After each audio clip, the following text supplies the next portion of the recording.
to another episode of the Beat Mikey Podcast. It has been a while. It's been since last year since we've been here. But now we are here back at the Beat Mikey Podcast. And today we've got to talk Tesla, deliveries, Rivian. I want to go a little bit into detail on Rivian.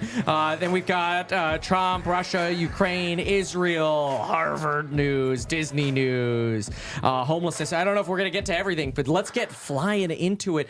First, remember that tomorrow we've got Fed Day, Fed Minutes coming out. Posted a video on the main channel with a little bit of a warning from an earnings call we went through this morning, and what that could mean for what the Fed decides to tell us about tomorrow. Remember, they're going to massage the crap out of that minutes tomorrow. People hear minutes, and they're like, oh, that's going to be like the official minutes that they wrote up the day of the meeting, which is true. But then they go in afterwards with like the editor. They say, let's take that out. Let's put that in. Let's emphasize that part and say that multiple. It's all rigged, man. It's rigged. But once you accept that it's rigged, you play the game and buy real estate. That's the spirit. Yeah. So what do we got, Mikey? All right. We got a lot of EV news, automotive news. Let's start with Tesla Cybertruck. I don't know if you saw this, but the first crash. Ooh. It's on California Highway 17. I would hate to have to deal with the insurance for that. Like, how are you going to get spare parts for that? You're just not. You know. You had a Cybertruck. Here's your replacement. It's a RAV4. A loaner Model 3. Yeah, for 2 years, and because they put you at the back of the line. How are you going to get a replacement one? Because it's like, you don't even want the money, you want the car. But how? Like, hopefully they got gap insurance. Because let's say the car's like either not repairable or totaled. If you don't have gap insurance, then you bought a $120,000 car, let's say. What's the insurance going to say it's worth? 80? It's going to suck. Ouch. Yeah. And then is the other person's insurance going to pay for it? No, they'll pay fair market value. Well, what's fair market value of a used Cybertruck? Well, I don't know. It had 200 miles on it. Oh, it's used. You know, it's like they say, you drive off the car dealership lot. It's used. Yep. That sucks. Do we have pictures of this thing? Oh, I've got pictures. Oh, let's see I got it up on the screen. Well, so this is the not damaged side. This is the picture that came out first. It was Cybertruck versus Corolla, so didn't go super well for Corolla. But here's I hope they're okay. I'm laughing because of your comparison, not because I wanted to be hurt. Okay, so this must have been like a head-on. Well, it was head-on then, and then the Toyota must have dragged along that side as it kind of got pushed, or the Cybertruck, honestly, it looks like just plowed through it. Like plowed, hit it, the car twists to the side and drags along the side or something like that. Because that looks like a head-on hit right there in that corner. Or like the corner, they thought one of the cars drifted into the other lane and had like a nearly completely head-on accident. That scares me so much on those roads. Like, even when I'm on autopilot on those roads, I'm always kind of like putting weight on the steering wheel just so autopilot doesn't decide to go head-on.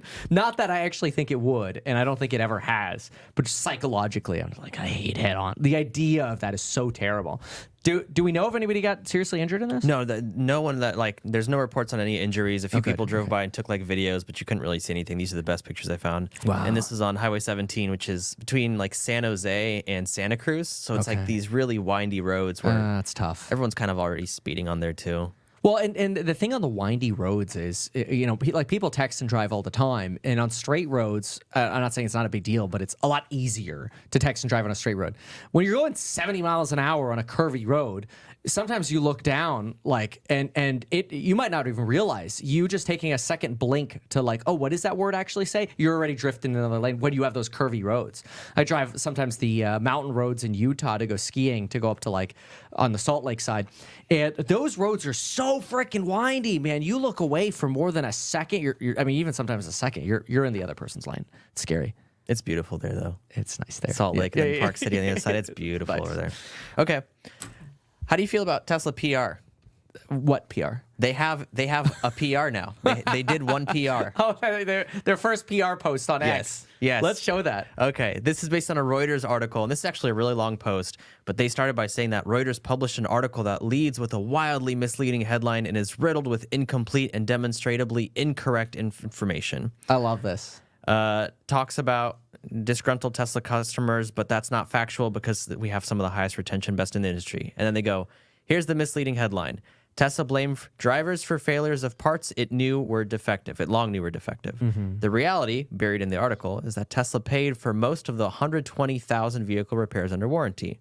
The manufactured story The customer photo represents not a failed component, but instead a post-crash component that was damaged in the course of reducing the adverse effects of a collision, basically like crumpling. Crumpling, like it's supposed to. Yeah, exactly. The customer was informed that Tesla was able to review the telemetry and understood that there was a crash that resulted in this repair not being covered by warranty. Right, because if you crash, it's not a warranty repair. It's an insurance repair. Yes. Yeah. You did an accident. Yeah, you did a little oopsie-doopsie. This piece, by the way, by Reuters, was long. Like, when you look up the actual piece, like, this is their response, which looks long. The Reuters one was probably somewhere around 5 times as long. It was this long, just like rant on everything Tesla. It's almost as bad as what they tried pulling off with the robot. Well, did you see that story where somebody dug up? I think it was Daily. Oh, what was it? I can't remember who it was. It was something out of the United Kingdom. But anyway, they ran this story about the basically Tesla robot severs person's hand or whatever, right? And it was they had a thumbnail of the Optimus robot and implied it was the Optimus going around killing people like Terminator or iRobot robots turning red. You know, I guess it sells stories, but it's people have like a. I'll just be blunt about it. People have like a boner for hating on Elon. I was actually I was looking at some Bloomberg stuff, and they had a Bloomberg, like if you type in a ticker symbol, they had a Bloomberg podcast, and the headline of the podcast is, these are some of the latest headlines. Oh, here it is. Here's the podcast. Right next to Tesla is losing out to a Chinese EV maker. We'll get to that. Yeah, exactly. They have a podcast. Elon Inc. : Tesla slows down, X's value drops. But they stay bearish generally throughout the entirety of what they talk about. Like, it's one thing if it's like, all right, it's a headline, and then they give kind of both sides. But I find this with Reuters and Bloomberg, they love staying on the bear side, and they don't give the full story. I don't know. I think it's messed up. It's like the Wall Street Journal just did this with Tesla. I think we touched on it right before the New Year's break. The Wall Street Journal did a piece where Tesla has multiple lawsuits against them for full self-driving, and they totally did not mention that Tesla just won 2 lawsuits of full self-driving, and the other ones are just pending, which the Wall Street Journal only talked about the pending ones, not the 2 that Tesla just won. And Tesla hasn't lost any. So it's like 2-0. But no mention from the main. It's messed up.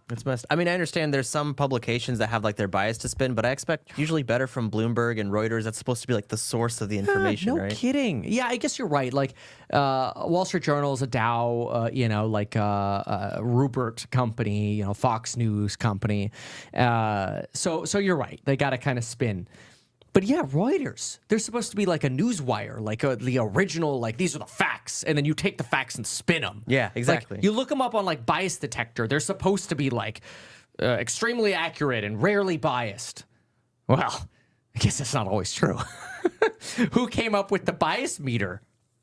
What bias did they have? You know what's funny? Gordon Johnson replied to me. He was, I know we were spatting on X a little bit back and forth. And I made a post and a video talking about Tesla this morning where I'm like, look, I have a Tesla exposure, so there's going to be bias in what I'm saying. Gordon replies and goes, well, take it from somebody like me who has no bias against Tesla. I'm like, bro, your bias against Tesla is you need to be right that this company's going bankrupt with your $24 price target. Come on, man. You can't say you don't have a bias. Yeah, that's wild. That's funny. I think that made my day when I saw Gordon Johnson say he does not have a Tesla bias. You think he believes it? I don't know. That's a really good question. I enjoyed interviewing him. We interviewed Gordon Johnson. I want to do it again, just because I always like getting other perspectives, and I respect anybody's opinion. It doesn't mean I have to agree with them, but I want to hear what their opinion is. And I don't know how you can believe $24, man. I don't know. I don't know how he comes up with it. I mean, he must. What would Tesla's valuation have to be for it to be a 24? Oh, yeah, no kidding. Company. Well, divide by 10, so what, like $80 million? Oh, okay. Or $80 billion, rather. Right, because aren't we like somewhere around 800 basically right now? 250. It's 248. Yeah. So, Tesla stock. And we got a 778 billion market cap. Yeah, so 77 billion. That's still a decent-sized company. What's Rivian? Look at like Rivian. Rivian's 20, so it'd be 3.5 Rivians for a $24 price target. Toyota's 296. Yeah. Based on it, I guess we could kind of come up where he's coming from. Okay, that's interesting. I still think it's a little bit on the intense side, but Oh, when you sort by analyst ratings for Tesla, it's like the gap is huge. I should see how big the gap is. Let me see if I can find it between his rating and the next lowest rating for Tesla. I think it's funny. I don't know if I can find it, but I'll try to find it. Anyway, what else we got in the meantime? all right. Well, yeah, let's talk a little bit deliveries then. Yes. I like the PR thing, by the way. No, yeah, they're good doing that. good for them. I like that they're doing that. Oh, I found it. Okay, Gordon Johnson sell rating price target 2433. And then you have Roth MKM, Craig Irwin, has a neutral rating with a price target of 85. So the next lowest price target is about 3.5x Gordon's. And then it jumps to 120. And then we start getting a little bit more populated. 126, 132, 35, 39, 46, and then it gets a little ridiculous. The highest price target is actually, I'm surprised there's not a higher one, Morgan Stanley with a 380. They're the highest. I'm surprised there is no higher price target than 380. I mean, you have Kathy, but she's not a research. Like, they don't have, how should I say this? Like, obviously, ARK Invest does research, but they don't do this kind of research where you have to be like I think you have to be licensed. I actually don't fully know. I think you have to be licensed and then to be able to publish an actual research report that ends up on these lists. It's like a special license and certification or whatever you need. What's her I don't price know. target? It's like Why? 2,000. I mean, she goes on CNBC and it's like 2,000. Yeah. Okay. Some deliveries, though. So we'll see who's right about this. Yeah. Total deliveries in Q4, we saw 484,500, which analysts expected 477,000. So it was a beat there. Total production Q4, 495,000. So that makes the total annual deliveries in 2023 just over 1.8 million. And production was almost 40,000 higher than actual deliveries. But 38% growth year over year on deliveries, which the year before they did 40%. But that's a marginal difference. Like they're basically still in line with that 40% year over year growth. Yeah, I think it's so interesting. Elon's been talking about this 1.8 target for quite a while. So that 1.8 was almost set, I want to say, somewhere in like March of 2023. So they ended up, the fact that they pulled that off, I think is actually great. I thought this would have been a much worse quarter. I'm very, very happy with what we see here with the numbers. But like we've got here, no Cybertruck numbers. No Cybertruck numbers. I think it'll come out in the earnings call. It's gotta. I need to know if I won my bet or not with McKay. Yep. That's all McKay's been talking about. I think he's gonna lose. Elon actually tweeted the other day something about that there are somewhere in the hundreds of Cybertrucks out there. So if that was, I think that was around the 27th or so. So hundreds, I don't think is 500 plus. I think that's like 200 or 300. You're probably right. He tweets so much, I'm not going to be able to find it. But anyway, I'll look for it. I joined I think it's on Facebook. I joined a group for Cybertruck owners. I don't know how I weaseled my way in there. To get VINs? Yeah. So I've been watching people post and keep track of which VINs, and I don't know if they're going in any particular order, but yeah, a good handful of people already have deliveries. Is it mostly employees? That's the rumor I'm hearing right now. Is that there are a lot of like manufacturing employees and stuff. Like they're really keeping it in house. I'd say it's a safe guess. Yeah. I mean, it kind of makes sense. It's like a job perk too, because now everybody's gonna look and be like, "Oh my gosh, you at Tesla? Yeah. Well, how'd you get that so early? Oh, I work at Tesla." It's recruitment. It's literally PR for recruitment. It's actually brilliant if you think about it. Oh, you work there? Oh, yeah. It's imagine you worked at Apple and you got the iPhone before everybody else. Oh, that would be massive. Yeah, you're right. Yeah. Or like in your world, you got, I don't know, one of the 27,000 different Androids first. Android is an operating system, not a phone. Fair. Farzad made a good point on Twitter. He goes, or on X, Tesla delivered more cars in Q4 2023 than EVs sold in the U.S. for the full year from every other automaker. But how is that true if GM is leading the EV trend? We'll have to ask Biden. Anyway, I wish they specified Cybertruck numbers, but overall, I think the numbers looked really good. Yeah. Okay, now let's see how... Oh, Swedish strikes. Swedish strikes. So let's see if the Swedish strikes worked. Can we throw this on the screen? Nope. Tesla Model Y most sold. In Sweden? In Sweden. 2023, January to December.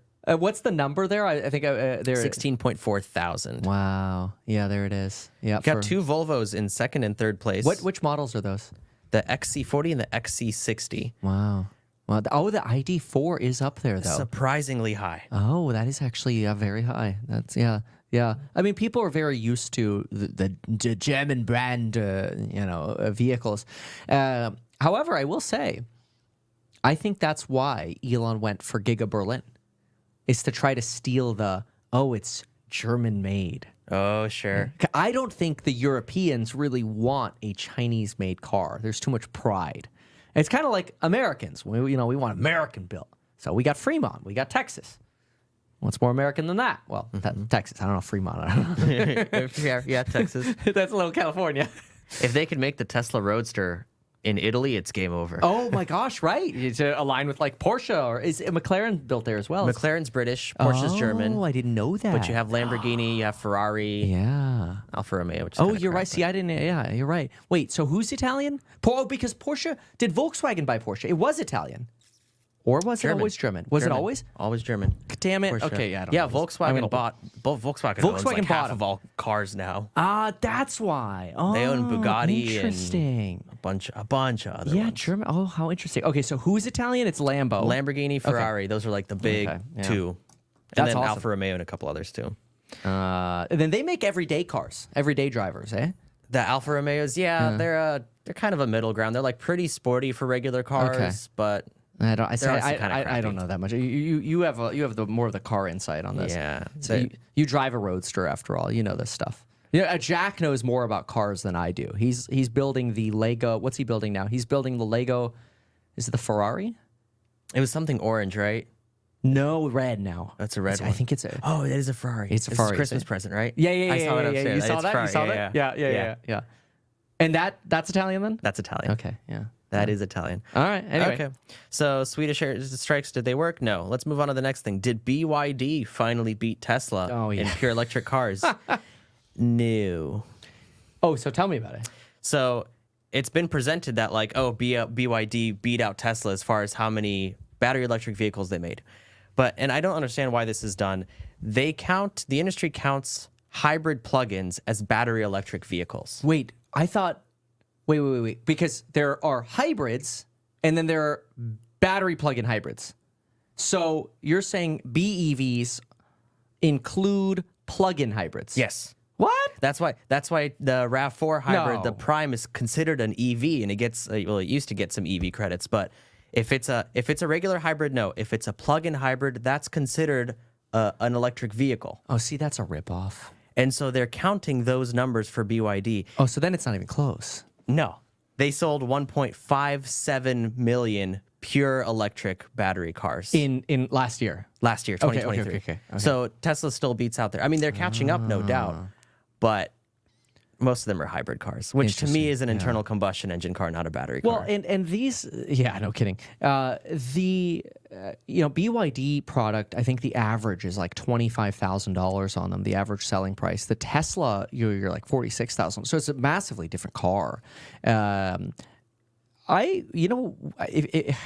get a BYD like test drive? Can we go to like Turo one in Europe or something? That'd be kind of cool. Yeah. And do like a BYD review. Can you get them in the U.S. at all? I don't think in the U.S. yet, but I think they're trying to get into like the German and Swedish market to bring to build like the reputation of like, no, Chinese cars could be good too. Because usually we think of Asian cars, it would be like Toyota, or who makes them in South Korea? Hyundai and Kia. Hyundai, that's it. Yeah, they're okay. Yeah, interesting. Yeah, Japan makes a lot of great ones. You have Subaru, you have Toyota, you have Nissan, you have you know cars, man. Honda. Mitsubishi, that used to be a car company. I think they still exist. I'm not sure. I heard the planets were bad to name your cars. Saturn, Mercury, and Saturn. Mercury and Saturn. Yeah, okay. Yeah, we went over that on a few pods ago. That's what it was. Yeah. So I guess Chinese cars have this is per Reddit, so take it with a grain of salt, but 27.5% tariff on automobiles made in China. Coming into the U.S. Yeah, I believe so that might be why we don't have the Chinese German cars, all the BMWs and the whatever the Mercedes and the Audis. Well, because you try to get like a Sprinter van to be competitive with the Transit, it's tough because you got the tariffs on there. They try to skirt them by from my understanding, when I've talked to Mercedes before, they disassemble them, like they make them, then they disassemble them, and then they reassemble. They ship them over in parts, and then they reassemble them in like North Carolina or something like that, just to try to avoid some of the tariffs. It's crazy. Someone says BYD Auto is currently the cheapest EV option in Deutschland. So yeah, we got to go to Europe and try out See, BYD. that's interesting. I find that very interesting. So it's BYD. I'm going to look BYD Germany. BYD Europe. Cars. That's very interesting. Someone else says they're entering Mexico. Wow. I mean, good for them. Good for that. Oh, they make forklifts too. Wow, they make everything. That's kind of cool.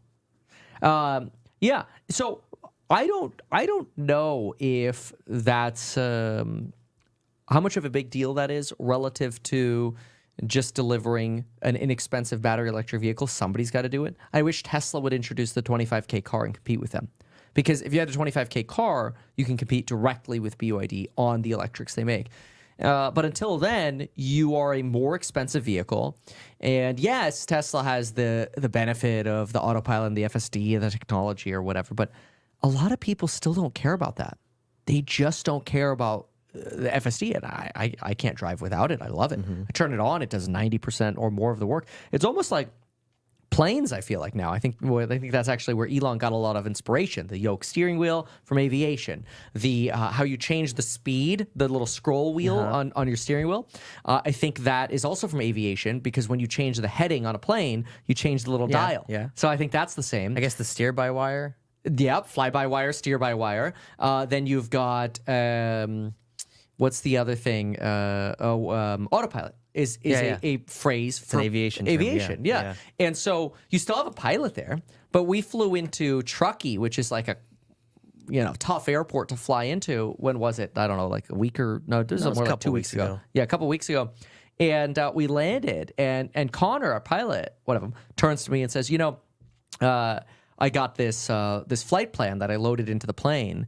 And because he asked me, how is that approach? Because sometimes it's like messy coming into there, and or they like to call it sporty pilots. Yeah, that's right. Yes. He's like, how was that, Kevin? Oh, it was great. He goes, the computer did 90% of that, and I'm like, that's pretty sick. That's sick.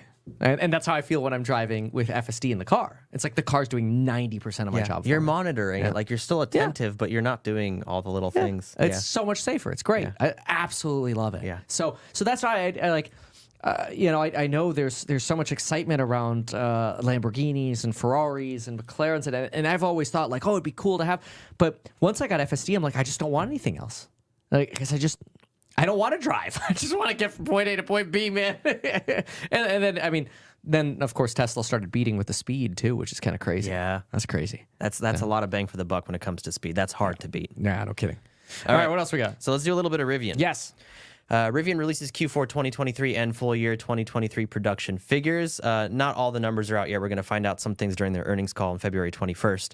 But what we do have is that they produced 17,541 vehicles at its manufacturing facility in Illinois and delivered 13,972 vehicles in the same period, which is actually quite a big difference. 14,000 produced, 17.5 delivered. I get Tesla because the gap is like, let's look at the gap. So the gap on Tesla was 484,507 delivered divided by 494,989. The gap is 2.2%. The gap on Rivian, oh man, can you zoom into that a little bit?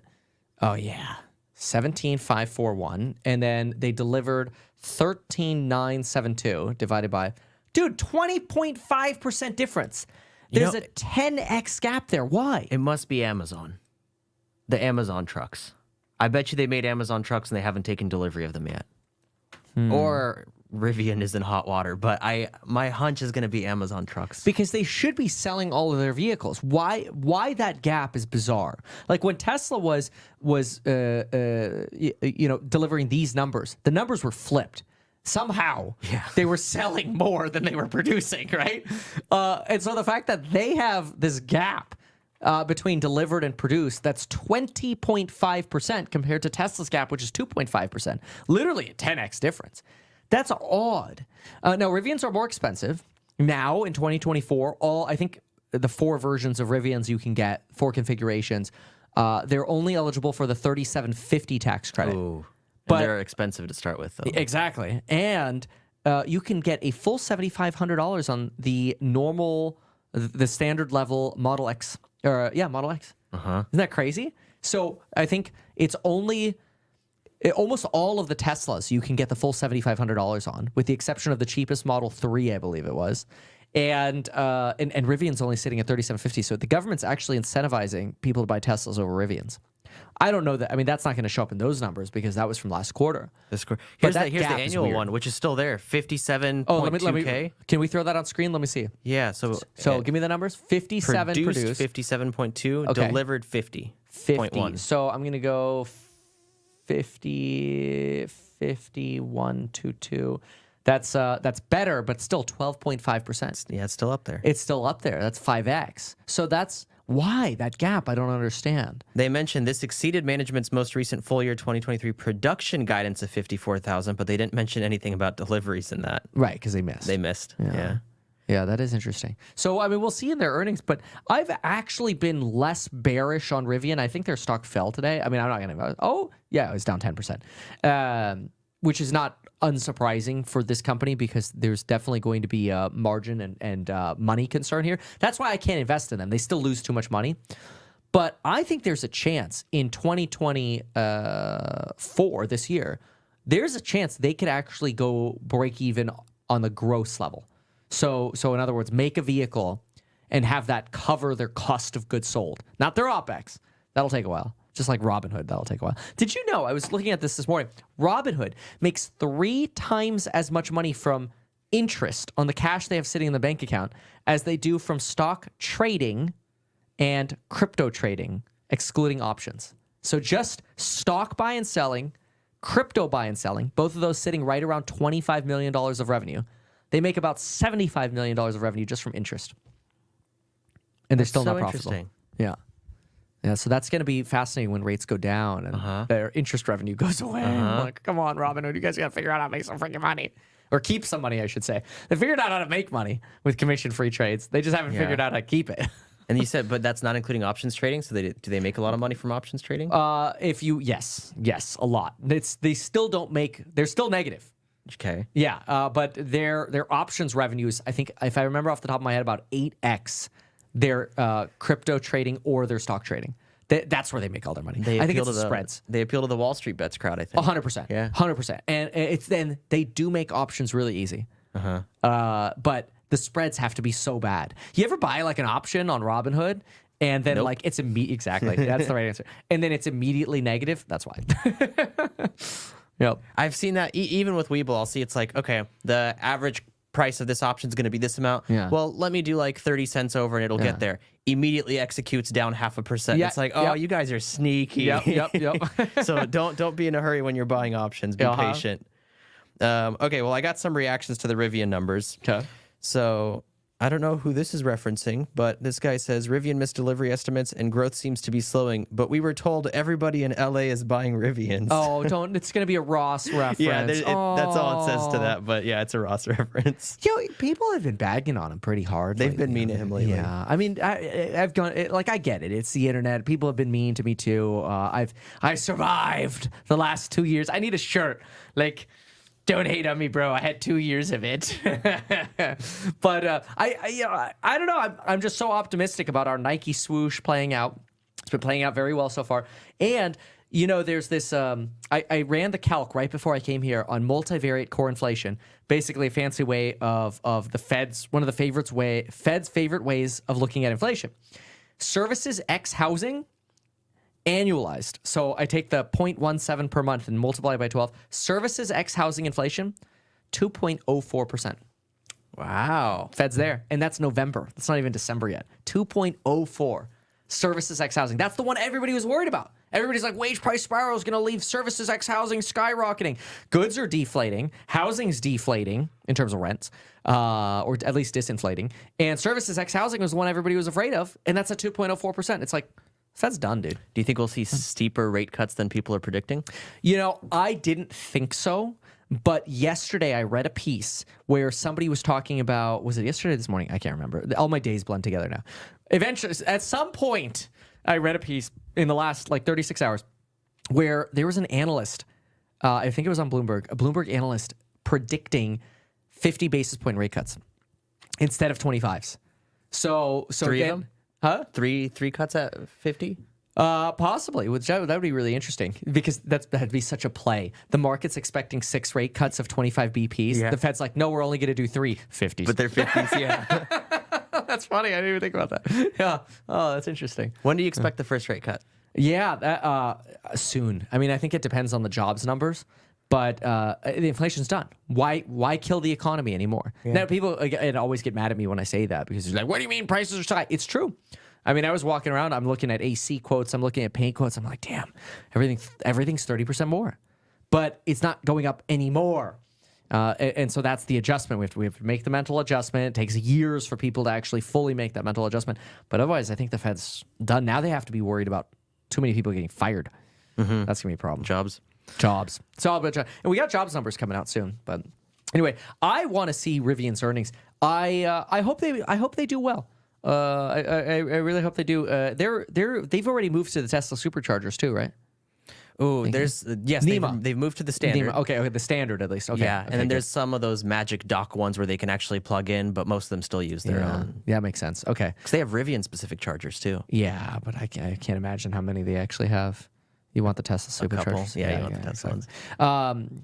Okay, what else we got? Gary Black, just the last comment on this. Gary Black saying, if anything, Cybertruck interest increases Rivian store traffic and orders. EV truck adoption is accelerating. My bet is we'll hear this on Rivian's earnings call in mid-February. Does he invest in them? In Rivian? Yeah, I'll find That's out. a good question. I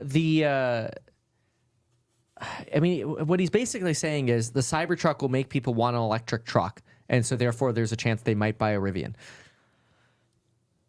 I don't know, man. I don't. That's very stretchy. I feel like they're two different markets that they're appealing to. If you want a Cybertruck, you want a Cybertruck. It's not like nobody looks at the Cybertruck and goes, "I want an electric truck." They look and go, "I want that." Yeah. you know. I don't know. I don't know about that. Gary, you hold Rivian. We're about to find out. So Google is his number one, followed by Tesla, Nvidia, Micron, Chart Industries. I don't even know what that is. Rivian, 3.6%. I disagree on that one. You know what? We'll confront him. We'll talk to him about it. All right. We got to do another interview with Gary. I do like Gary. Gary's got the biggest heart ever. He's such a good guy. He's a really good guy. I like him. Okay, let's go over a couple more things. We told the people we would talk Trump. Let's talk a little Trump. By the way, he posted on Trump or Truth Social and Trump Social. He posted on Trump Social. Yeah. Kind of a little rant, which he posted a few, and I'll go over a couple of them. But one of them, he like bagged on EV owners and like the whole EV movement and said that we can rot in hell. He goes hard anti-EV. Yeah. I think it's like his base or something, but he does go hard anti-EV. Like there was a speech he made. I think it was in his Tucker Carlson interview. In his Carlson interview, he's going off and droning on about how EV range sucks and nobody wants EVs and I think it's a little antiquated. I think somebody should update him a little bit with like superchargers and I don't know. I think it's antiquated. What do you got? I got a different Trump rant. Oh, another one. There's, Oh, gosh. There's many. So this is one as of today. I've never known him for ranting. Oh, really? Yeah. This is... Look, he uses every word in his vocabulary in this one. Oh, no. This is regarding election fraud, and it's a three-parter. Oh. So part one, summary of the election fraud in the 2020 How presidential did you just election. switch between the tabs that fast? Command Option and arrow keys. Oh, that's nice. Yeah. Oh, that's nice. Pleased to share a report that is fully verified. I checked it, by the way. This looked like a middle school report, but most of the information was gotten from government sources, tapes, all that. These numbers are determinative and in all cases are hundreds of thousands of votes per swing state more than what I needed to win that state. If the Republican Senate does not step forward to address this atrocity, it will happen again. It'll be impossible for Republicans to win in the future. Okay. This is the table of contents. Like there wasn't too much. Who wrote this? I don't know who wrote this, but I was looking at the sources. Like they're citing like Fox News election night YouTube video, and just it was a little bit questionable with the sources. If we go all the way to the bottom, is there any kind of like signature? What are the footnotes down here? What do we have here? That's just another Just more citation. citations. Tumble. Is that what that says? Rumble. Rumble. Oh, Rumble. Rumble, That's not a yeah. citation. Okay. So what do we have here? The Gateway Pundit. Okay. All right. I mean, these are just all links to So right-leaning he sources was talking about it being like a cross-reference source or anything. I can't find anything legitimate about this. Oh, okay. But he had a lot what's to his say. argument? So he goes, part 2, remember, I was not campaigning. The 2020 election was long over. What I was doing is bringing to light the fact that the election was, without question, rigged and stolen. As president and commander-in-chief, it was my duty to do so. If I did not do this, I would have been in violation of my oath of office and the Take Care Clause, which requires the president to take care that laws be faithfully executed. It's a creative argument. Yeah, I know. That's very creative. Therefore, I am entitled to total immunity because that is exactly what I was doing, taking care of our country and guarding it from rigged and stolen elections. See, and that's the problem that I actually, and this doesn't matter what I believe or you believe or anybody really in the audience believes. I truly think that Trump is himself 120% convinced that the election was rigged and stolen, and I think he literally dwells over that every single day. And however he's done it, he's 100% convinced himself, and therefore. He's making an argument like this, which is a creative argument. I will say that's sort of like, Your Honor, I was doing what I thought was right. It's interesting. My duty as president. Yeah, that is a very interesting argument. You see, and that's why the whole 14th Amendment thing comes down to somebody has to decide, did Trump incite an insurrection? And the problem is, you can't find anybody who can make that determination without other people believing that person has bias. So even if you get 100 unbiased people to vote and 100 out of 100 of them say, yeah, that was an insurrection, the rest of the country, like probably somewhere around half of the country, is going to be like, they were bought out.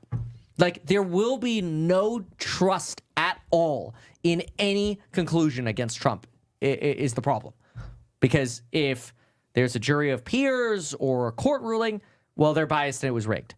If Trump wins, well, that was what it was supposed to be. There's no way. There's no way you can have a righteous outcome here, other than, in my opinion, which is just let the people vote. He had hired, I think this was in 2020, he had hired a professional, an expert, to go and make sure, to find proof, basically, of this election fraud. And that was Ken Block. I don't know if you'd heard that story. Yeah. But they'd recently come out with a piece where he found no evidence of it, and he's very vocal about not finding anything. Really? As far as election and fraud, Trump hired him. Wait, I Trump's didn't know the guy that. who hired I heard him. the name, but I didn't hear the story. Do you have that up? This is a summary, and granted, I cross-referenced this, but this is posted by Occupy Democrats, so just take that in mind. But I did cross-reference everything. They put it really neatly here. Yeah. So Trump said that he would be hiring an expert, and so Ken Block is the expert in question here. He found the exact opposite rather than the proof of the election being stolen. Right. So Block states, without caveat, that there was no evidence of voter fraud sufficient to have changed the outcome of an election. I think the thing is, I think a lot of people, and I don't know this, but this is a suspicion, it's just an opinion. We can jump off that there, Christian. My suspicion, and I want to know what you think, is just sort of a reaction. I think people have moved on from the stolen election question, and I think people are now focused on who should determine whether or not Trump committed the act of insurrection. That's the big question right now. Who should choose that? Should it be the Supreme Court of the United States? Should it be the people? Who decides? That's the leftover question.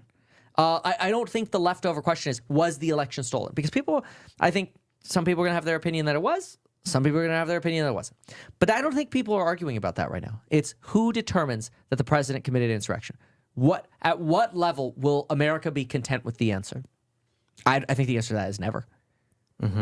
Because and that's the problem, is even if you say, well, let the people decide in an election, well, then if Trump loses again, well, that was rigged. And then we go right back to that. And if the Supreme Court decides he did conduct an insurrection, oh, well, they got bought out. There'll never be peace. There will never be peace around this. Let me show you. This is some deep, dirty secrets here. Christian, throw on my screen. How Biden stole the election.com. Have you ever heard of this website? No. This goes in a complete detail about how Joe Biden won the election. Check this out. Won or stole? Yeah, but yeah. I know. It's just a joke. Wait. It's so. Oh my gosh. You know what this actually reminds me of? You need this kind of comedy in politics because everybody gets so tense. I'm gonna offend some people with this one, but if you go to StanfordRejects.com. Let's see if this still works. It reroutes you to Berkeley's website.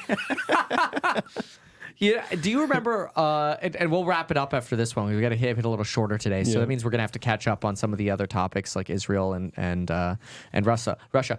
But do you ever remember the "I'm feeling lucky" button on Google? Yeah. Back in like 03-ish, if you typed in "failure" and pressed "I'm feeling lucky," it would pull up whitehouse.gov. Oh, that's funny. Yeah, it was George W. Bush. I've seen like a little meme of somebody Googling like how to overcome gambling addiction, but with the mouse hovering over the "I'm feeling lucky" button. Yes. Tesla has that on the navigation. No. Yeah, if you go to the like while you're driving, you go to like a restaurant category, and I forgot what it's. Maybe it says "I'm feeling lucky," but it's basically like a random one in the area of this category. Oh, that's really. I feel like as much as I'm invested in Tesla and talk about Tesla and love Tesla, I barely use the like infotainment stuff. Almost never. Like it's nav done. The rest is like Bluetooth on my phone, so it's my Apple Music. I wish they had Apple CarPlay, honestly. It's my Apple Music. It's, if I play like Bloomberg or CNBC or whatever, just to listen to what's going on in the news when I'm driving back from the airport or to, fro, whatever. Almost never use that infotainment system. I don't know. Maybe I'm missing out. You charge at home, so you never spend time at the superchargers. 90% of your travel is to the FBO, to the airport. That's it. Yeah. No, I really don't honestly need a car. I could just ride with somebody. So that's why I keep telling myself, like, I really don't need a Cybertruck. But then I'm convincing myself, like, but I can have it all compartmentalized. And then if we need something on the plane, we'll load the plane with things that are always in the bed of the truck. It's a terrible idea. No, it's a great idea. I fully support it. All right. All right, let's hit that outro. Even though I'm a licensed financial advisor, licensed real estate broker, and becoming a stockbroker, this video is neither personalized financial nor real estate advice for you. It is not tax, legal, or otherwise personalized advice tailored to you. This video provides generalized perspective, information, and commentary. Any third-party content I show should not be deemed endorsed by me. This video is not and shall never be deemed reasonably sufficient information for the purposes of evaluating a security or investment decision. Any links or promoted products are either paid affiliations or products or services we may benefit from. I also personally operate an actively managed ETF and hold long positions in various securities mentioned, including potential short positions. Costco. However, I have no relationship to any issuers, nor am I presently acting as a market maker. Thanks, folks. See you next one tomorrow.